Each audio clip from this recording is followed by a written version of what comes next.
What a wonderful display of aurora. The best I've seen for years. Ah, there you are. I've been expecting you all. As you can see, you found me in my little astronomical workshop. I've everything I need here for studying the stars, and that's something that's fascinated me ever since I was a small boy. Now, you may think that space exploration is just for adults. Well, it is, at the moment, but in the future, it's going to be quite different. I'm far too old now to visit the stars, and even if I were much younger, the opportunity just isn't there. But you know, if I were a young boy again, living, say, 30 or so years from now, things might be much more exciting for me. I could be a space cadet, if I were lucky. Take Scott Saunders, for example. Now, there's a young man who has lots of adventures, and I suppose I better start at the beginning, as it's a very good place to start. The great blackness and mystery of space, there in its midst, a great space station glittered in the sunlight. It was oddly shaped, and not in the least like one of the space wheels to be found in books written before the first astronauts flew. This one appeared like some great hairbrush, with teeth sticking out from the body. Yet, indeed, it was a great achievement for mankind. Not far away, a small ferry rocket glided effortlessly along, heading for the station. On the control deck stood two solitary figures, gazing out through the viewing port of the station, which was now looming closer. On the left stood Ashley Fenton, a tall figure of a man, very authoritative, and an excellent space pilot. On the right was Scott Saunders, fair-haired, blue-eyed and stocky. Barely 16 years old, he certainly didn't look much like a hero. But you know, heroes come in all shapes, sizes and ages, and Scott was one of these. This was Scott's first journey into space, and although he was a little nervous, he wasn't at all worried by the zero gravity. That's to say, in space, you don't weigh anything. As he settled down on his couch, he became anxious to reach all the people he'd heard so much about. Suddenly, there was a burst of power from the motors, and the ferry shuddered slightly. Scott looked up at Fenton, only to be ignored. His senior was deep in concentration. Again, the motors came into action, only to stop once more. Through the window, the station was outlined against the blackness of the sky, but it was further away now, and Scott definitely knew that something was very wrong. Immediately, Fenton was in contact with Space Station 1. From overhearing his conversation, it seemed to Scott that there was something wrong with his docking mechanism, and the only way they could reach the station was by spacewalking. Now, Scott had never spacewalked before, and he was worried enough of the prospect, not that he let it show. But he soon learned that Fenton would have to stay on the ferry to make repairs, and that meant Scott would have to spacewalk by himself. Scott had been well trained on Earth and showed no signs of fear as he was helped into his spacesuit, and Fenton told him about the various working parts on it. Notably, the miniature rocket booster, which would give him enough thrust to carry him through space at a reasonable speed. He put on his helmet and headed into the airlock. Once inside, the inner door was slammed shut, and he stood watching the indicator. The needle swung steadily from normal air pressure to 0.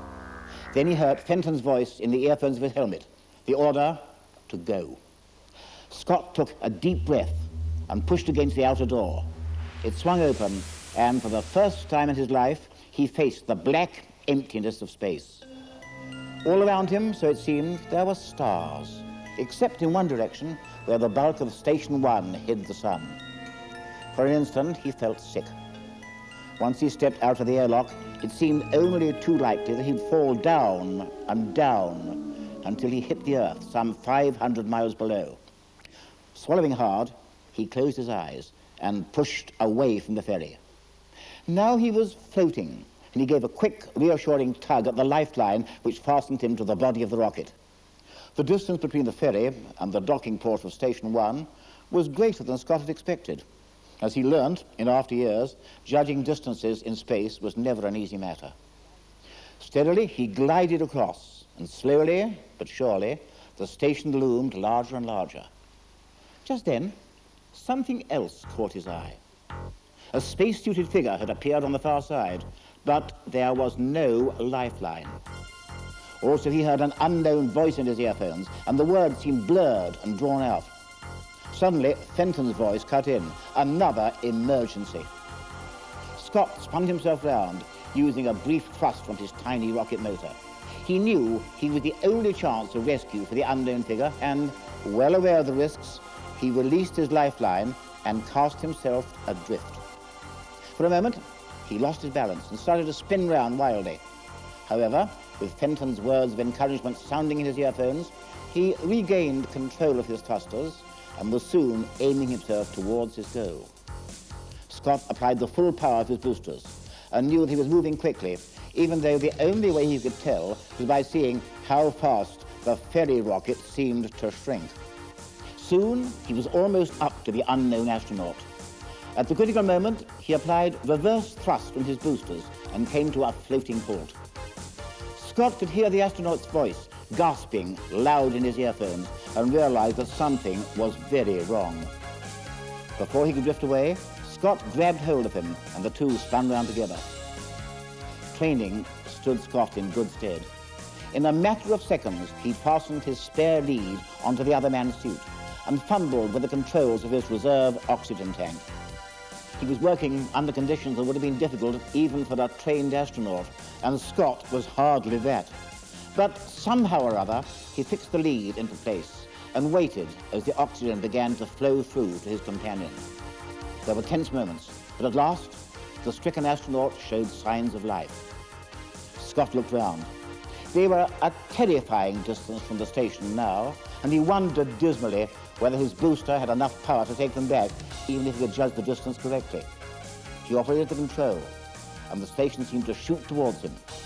Then he saw that he was no longer alone.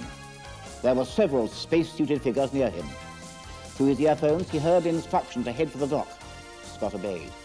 Almost before he realized it, he was gliding up to the station, and he felt a lifeline fall across him.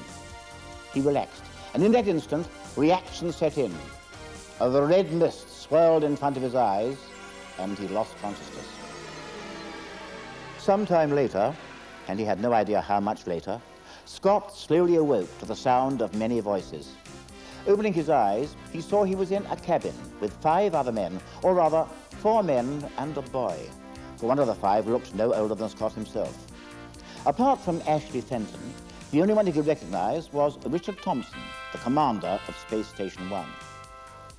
As Scott accepted a drink, a special one for the weightless conditions, Commander Thompson introduced him to the crowd. First, there was Sir Eustace Wainwright. He looked short and rather plump, and he had a huge moustache that made him look rather like an amiable walrus. Next to him was Nigel Lorimer, whom Scott discovered was the one he'd rescued. He was also Sir Eustace's nephew. And last, if not least, stood Dr. Reginald Fordyce Vale, a tall, lean figure of a man, wildly untidy. His spectacles were fixed to his ears by a piece of string, and his collar was crooked.